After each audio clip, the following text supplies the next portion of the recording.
নমস্কার, ফিরে আসলাম বিরতির পর। এবার চোখ রাখবো বিশালগড়ের দিকে। সেখানেও বন্যা পরিস্থিতির একেবারে ভয়াবহ রূপ নিয়েছে। প্রত্যেক বাড়িতে জল ঢুকেছে।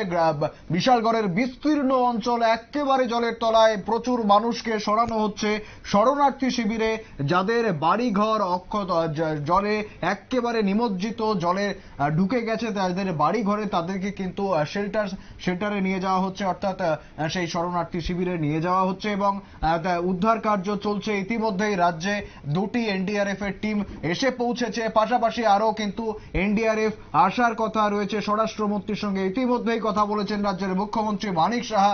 পাশাপাশি রাজ্যের টিএসআর থেকে শুরু করে আসাম রাইফেলস থেকে শুরু করে এসডিআরএফ প্রত্যেকেই কিন্তু মাঠে নেমেছেন। মাঠে নেমে সেই উদ্ধার কার্য চালিয়ে যাচ্ছেন এবং বিশালগড় মহকুমার ছবি বর্তমানে আমরা দেখাচ্ছি।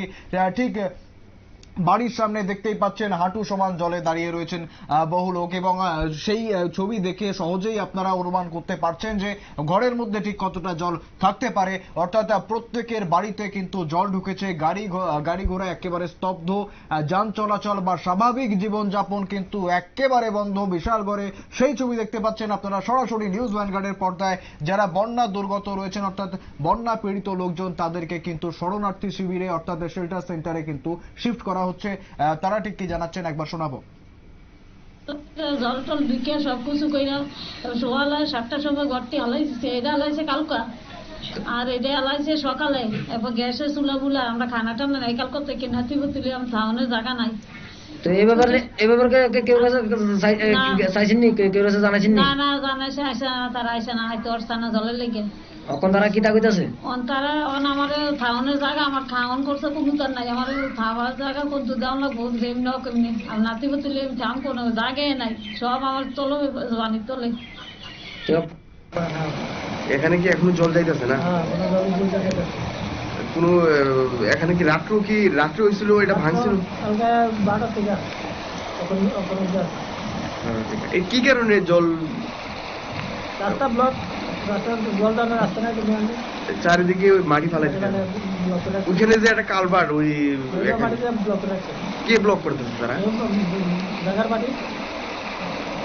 আপনারা এখানে নেতৃত্বরা তাদের সাথে কথা বলছেনি? কথা বলছে না, তারা ব্লক করছে, এই কালভার্টটা ব্লক করে লাগছে না। এখন একেবারেই দেখলেন সেই ছবি বা সাধারণ মানুষ বিশালগড়বাসী কি জানাচ্ছেন শোনালাম আমরা। যেমন ভাবে সাধারণ গৃহস্থ একজন, তিনি ক্ষতিগ্রস্ত হচ্ছেন। ঘরে জল ঢুকে যাচ্ছে, আসবাবপত্র থেকে শুরু করে প্রত্যেকটা জিনিস একেবারে জলমগ্ন, জলে নিমজ্জিত।